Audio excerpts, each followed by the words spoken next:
Okay. Hi, class. This is part one, chapter one. Information technology is pretty sophisticated and a big subject. So we will try to understand as much as possible about information technology and also trying to set up a system in a way to understand the changes in business information technologies. So this is the part one of chapter one, and we will do the part two, the chapter two, chapter one. I'm sorry. So let's start.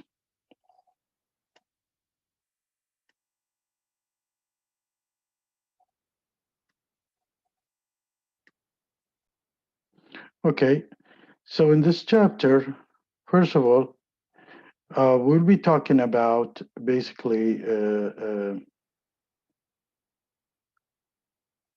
the book is called Management Information System for the Information Age by Stephen Hagg. So if you like to get this book or download it, it's up to you. Also, I will supply you with the notes. Chapter one, we will be talking about the information age in which you live or we live in it and changing the face of the business. Now, in this, the outcomes would be define the MIS or Management Information System, and we will describe in this chapter the three resources within it: the people, information, and information technology.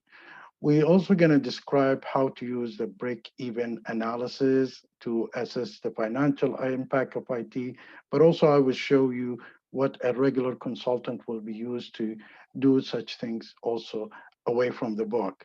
Describe how the Porter 5 forces models to evaluate an industry. You always can learn this in the marketing and apply it to the also to the IT. Compare and contrast the Porter 3 generic strategies of and the RG framework as approach to the development of business and strategies. Now, as you know, cell phone is taking over. Lots of people right now they cannot then they don't know how to use a regular phone.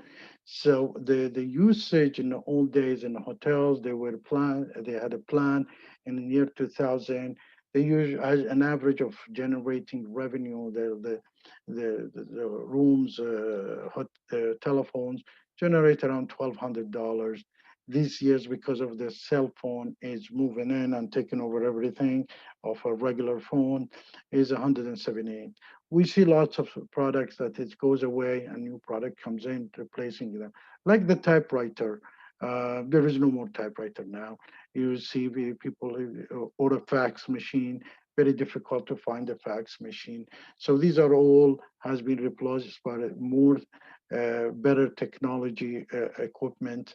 Some of you guys probably um, will have a hard time to use or the next generation to use even the keyboard because they will be expecting a touching keyboard, not a regular keyboard. So the things is changing so much, and this is an example of how things is changing. Now, cell phone, dome phone revenues for hotels. As we said, the year 2000, typical hotel could budget an annual of revenue of $1,274 per room. They used to generate such a from making phone calls. The year 2009, typical hotel could budget an annual revenue of 178 only. So by 10%, 90% reduced, and the cell phone and technology of kind are transforming entire industry. But not only that, recently within the cell phone, things has been changing because of the, all these applications that you can communicate without making a long distance call. Some now is by standard general operators do not give you a long distance because they know you're not going to use that anymore. So because you have all these tools that you application that you can utilize for a long distance, like a WhatsApp and WeChat and all other applications that you can use for a long distance. So some operators now they don't give you a long distance unless you ask for it. So that's one of the changes within the system also. Now, question that I like to make you think of it. When was the last time you used a pay phone? I don't think you have used a pay phone. One day I was working in Montreal. I wanted to take a picture beside a pay phone just to know that one day it's going to go away. Nobody's going to go. And how often you have used a pay phone in the last year? So if you also need to use a payphone, would you know immediately where one was located? So the question is here, if you in Canada and you're trying to use a payphone, do you know one beside you or you know where it's located? I myself don't know where can I find one. The only reason I found one in Montreal because it was kind of a place near to my home. When was the last time you used a cell phone? That's always is done. People utilizing a cell phone 24 hours, some lots of side effects, lots of changing the shapes of the body, changing the shape of the communications. So a cell phone or or a mobile now is being used so much. So when you hear the word cell phone, it's basically you can tell it's a Canadian term, but or cellular, but in USA they use it mobile. So because of the technology in the early days when it came in Canada, so but the question is, when was the last time you used your cell phone? Probably now you're using it. How often you use the cell phone the last day? Try to keep the cell phone away. What you feel like you're missing or addicted to it. Anyway, so the introduction, you live in the digital age, whether you know it or not, or you want it or you don't. The average American relies on more than 250 computers per day. So to do one average American work, there was a 250 computers get involved in doing his daily work. And according to the Time magazine, 40% of cell phone users whoa, stop having sex to talk to a phone call. So that's really pretty bad when it gets to that side of a life. And there is something got to do with that. Also, with this thing, we were seeing that 20 years ago because we were very much involved in telecommunication, and we knew the cell phone one day will be taking over life. How much do you rely on technology in your daily life? That's something probably I would advise you to try to have a control over it because technology should be a tool to get you better life and not itself target unless you work in the technology like I do. Now, MIS or Management Information System, in the old days used to call it BIS. This is when I took my undergraduate studies in a business information system. Later on, they start calling it MIS. Now, Management Information System planning for development, management, and use of information technology to help people performs all the tasks related to information processing and management. Um, Important field of studies and important business discipline. You will be probably exposed more about these management information system within once we move on with courses. MIS deals with the coordination and use of very important organizational resource, people, information and technology. Now, artificial intelligence is something a little bit less on people and more technology, but all altogether is has a three dimension: people, information, and technology. These are the dimensions that MIS deal with. Now, this three synergy among the three resources of MIS, these three things has to work together in order for you to have a successful business or work or life utilizing the technology. The synergy, how people can use information-based technology tool is to achieve a competitive advantage, is do things cheaper and faster, increase revenues, and innovate in new process. Now, intellectual asset hierarchies is first start with data, information, and business intelligence. We will spend one full chapter over BI and how it works later on. But keep in mind, things can be collected as a data, which is data meaningless. Information is if it's standalone. But when we get together and becomes data integration or RDBMS or related data together, it becomes information. And what you derive from this information is becomes a business intelligence. So data is a raw fact that describe a particular phenomena such as a current temperature, the price of movie rental, or age. His age is 15, so what? His age is 50, so what? For what? So it's a pure data, it doesn't make difference. But information data, that information is a data that have a particular meaning within a specific context. For example, 5 o'clock, noon, afternoon, 50 years old, 50, majority 50 years old comes in shopping, for example, or come to the stores. That becomes an information for you. Now, information resource, information is often aggregated data that has a meaning such as the average age, youngest, oldest, customers, and histograms of the customers. So it is, if it stands alone, it's just a data, doesn't make sense. But when you put it together and then you want to see an average age, you do the calculation and you see the youngest one and the oldest one, that start becomes an information. Now, when you're talking about the uh, business intelligence is basically um, uh, the collective information about customers, competitive business partners, competitive environment. As we said, we're going to talk more about business intelligence later on and CRM on application wise and how more we will pick up some applications, start explaining what do they do for you to understand how these things works.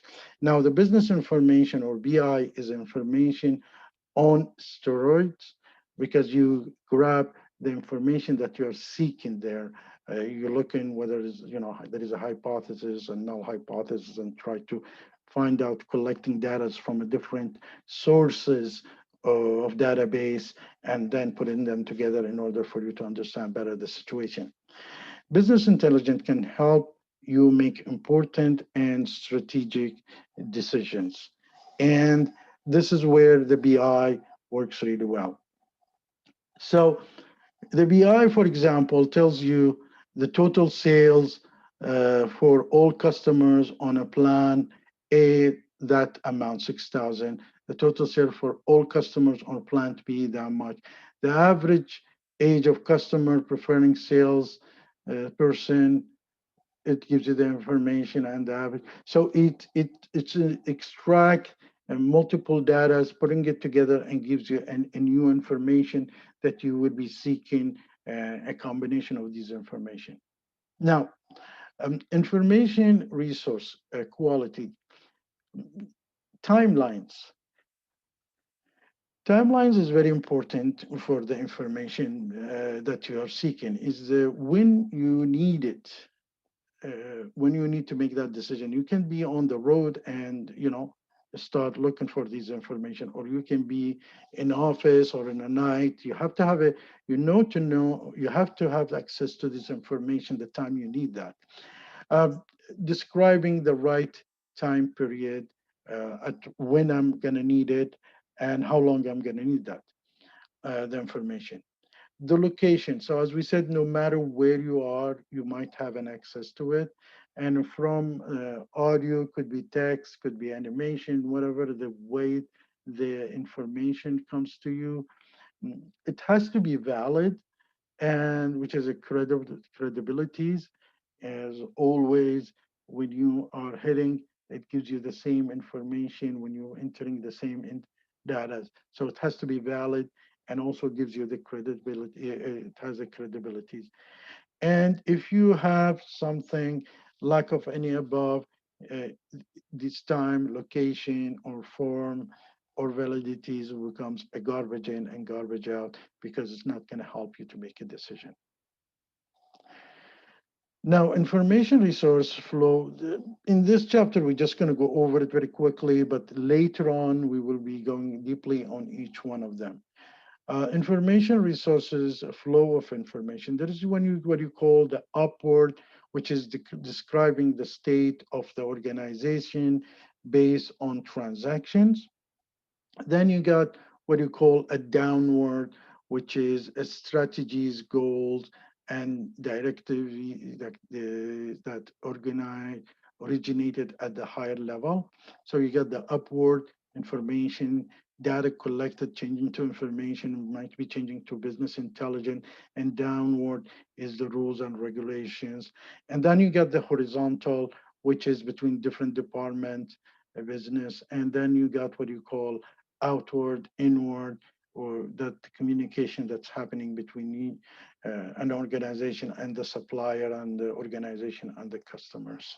So these are the four type of flow of information. Now, what it describe, what we have something called internal function or internal information, and it's about operational aspect of the organization. Then you have the external information, which is the environment surrounding the organization, the objective information, which is the quantifiable, describes something that is known, and then you get the subjective information, which is describes something that is unknown.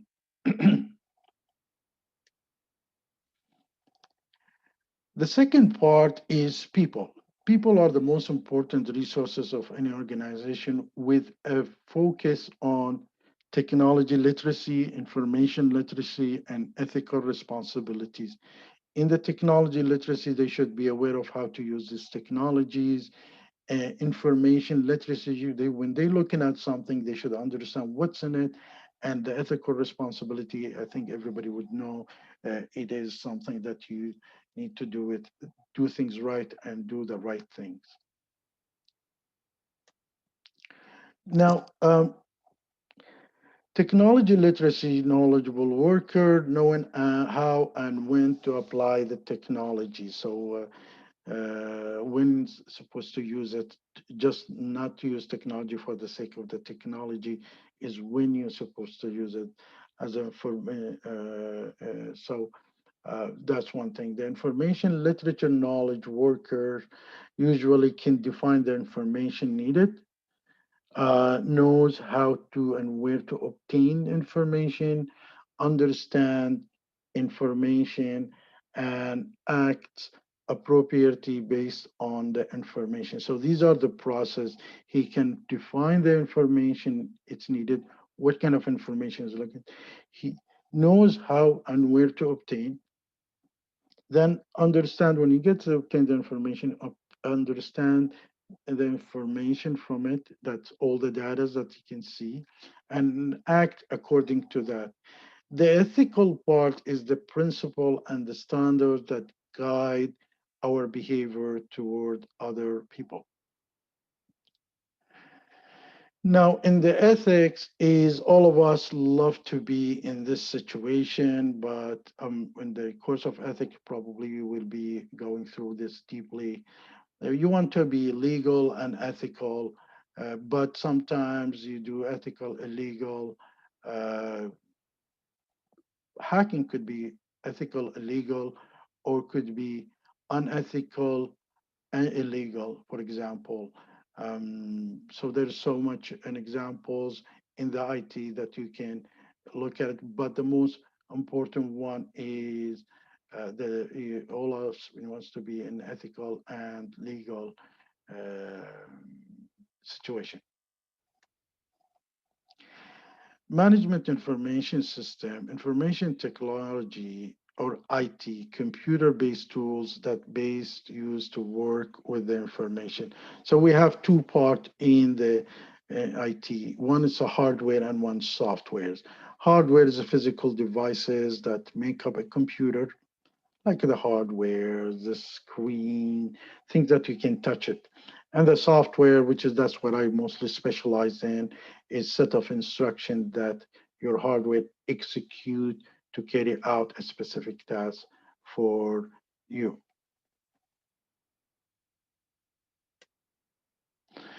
Now, in the hardware's information technology and overall hardware is can be the input devices, the output devices, the storage devices, the CPU and RAM, the telecommunications, and the connecting devices.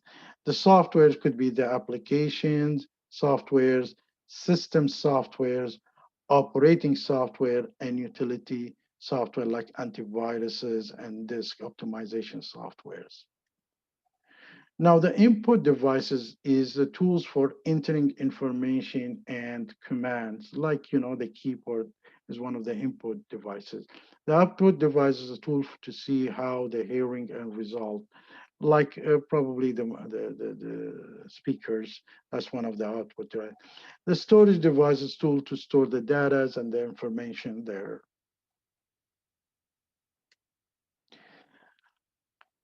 Within the hardware, there is something called the CPU, which is the hardware that interprets and execute instruction. And RAM or random access memories is temporary storage information and software for the CPU. So these are the two main part of the hardware, which is the CPU, interpret and execute an instruction when you send the extension. And RAM is it brings all the startup tools for the application sits there. So when the CPU start requesting these information, will ignite the application and process it. Now, then there is what you call the telecommunication device is for sending information like a telephone or the connecting. And then you have the connecting devices like cable, post, and ports.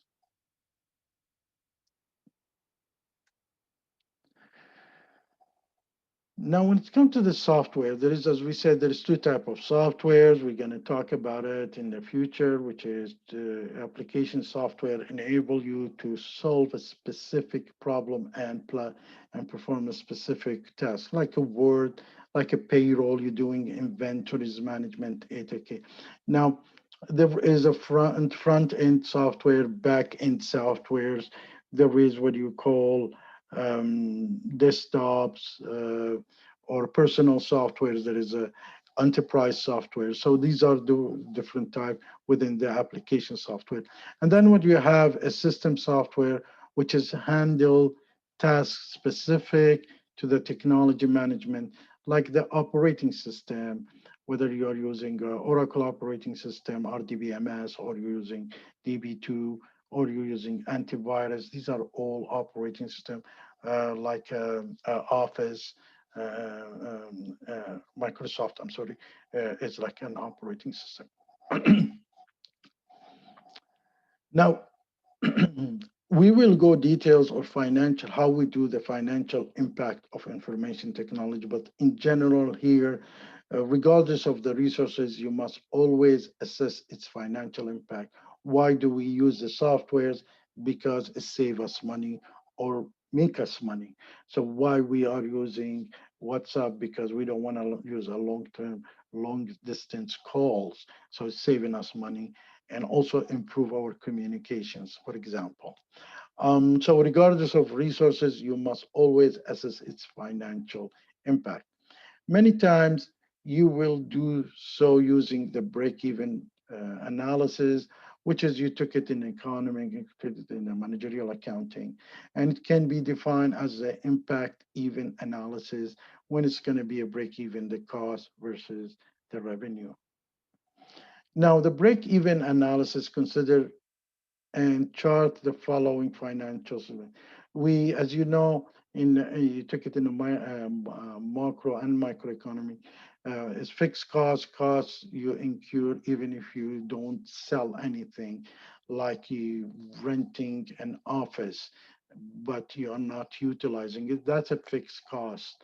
Variable cost when you have a machineries and start producing, so you need to put input there, some materials, raw materials to get a process. So the raw materials has a cost on them, which is the more you put, the more is the higher the variable cost. So the cost, variable cost, incurred when you sell something. And then the revenue is how much you sell one unit for. Basically, you have, as we said, fixed cost, which is uh, it is like doesn't matter whether you're operating or not, it's like fixed here.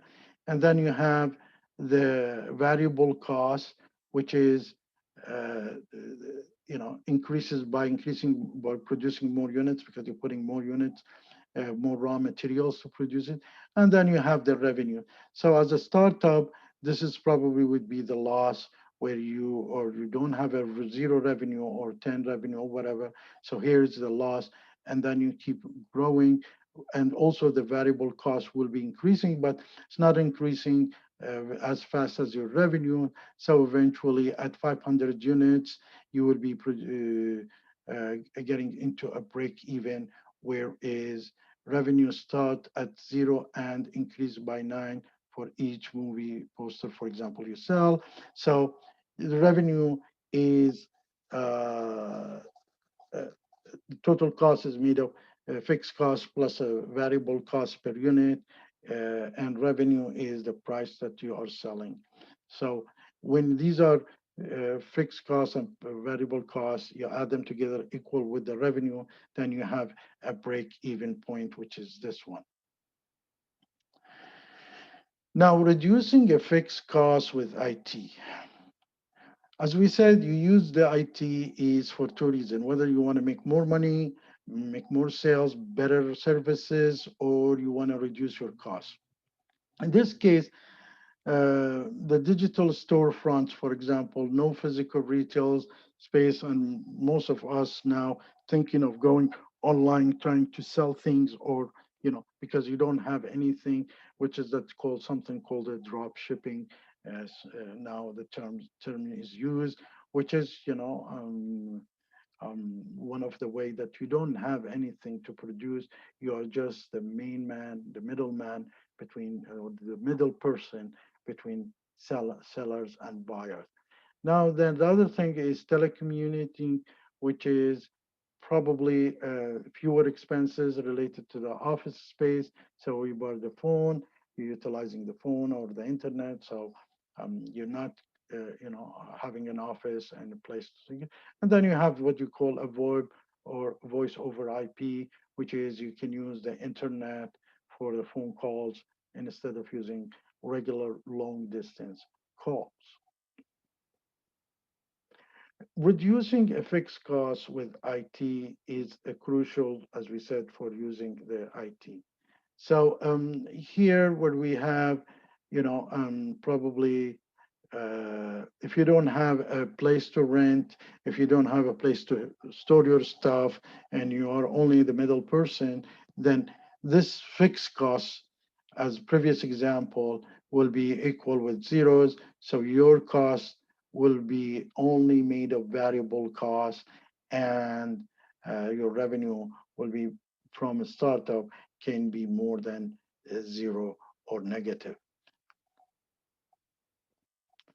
Now, reducing variable costs with IT. Virtual good, because of they are digital, there is no cost for example, to duplicate and sell it again and again. And this is where the lots of the profits happening.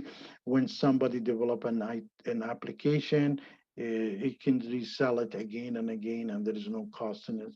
And what you call a crowdsourcing, use a non-paid and non-employees to create some kind of value, as we saw in the drop shipping. So two ways of doing, reducing variable costs within IT. Now, reducing variable costs with IT is you reduce the variable cost, your break even point occurs sooner. And the reason is, let's say, as we said, you made a software, and this software can can be copied again and again and sold. What Microsoft does, what Apple does. So there is no cost on it. So your variable cost is is almost zeros, in probably a CD or something like that, or USB. On other hand, if you are into food processing, food industries, you're still going to need a raw material to make bread. So there is a variable cost in the food industries, but very minimum in variable cost and fixed costs in the IT. So increasing revenue with IT. Recommendation: energize to drive the complementary sales, long tails economics to sell product services that are too expensive for a physical store to carry. So you put it online, and physical store only carry what they can sell in a large amount. But if there is a small amount, you can order it online. And because of the fixed cost, because they don't want to bring things and put it on shelf for a few months. Hopefully somebody will, because this is a money is on the shelf. So this is the end of the chapter. I just don't want to have, because it's the first class, don't want to have to have a tough class on you. That's the first part of the chapter. Thank you very much. And